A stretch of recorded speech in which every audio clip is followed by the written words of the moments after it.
nós começamos a trabalhar também uma proposição para reemplazar esses 60 milhões com o que não está imponível nós para recortar em cuido, então nós chegamos à conclusão que esses 60 milhões é não está realístico e não está realizável e nós mostramos que a Aruba começa a convencer a Holanda de aqui e nós trabalhamos uma proposição que se logra na reemplazar esse site, segura um anúncio importante para o setor de cuido.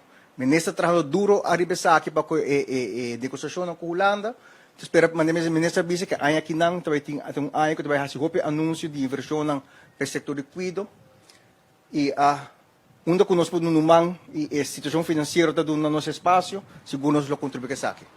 Que duas ambulâncias aqui me têm confiança que o cuido de ambulância na Aruba está water fortificado e assim por seguir salvar a vida de nós assegurados na inteira população de Aruba. Quero agradecer ao Ministério para o apoio sempre, agradecer ao INSAN para sempre estar abrindo para a cooperação com a ACTV o nosso ministério. Último, nossa apelação para tratar o cuidado de dialisa, INSAN a responder positivamente. E danke para que sei mostra que nós temos um bom partnership. Doutora hora, nós estamos compreendendo outro tipo de tratar médio não, pero sempre e quando nós temos meta que sirve o país, nós logramos ela for.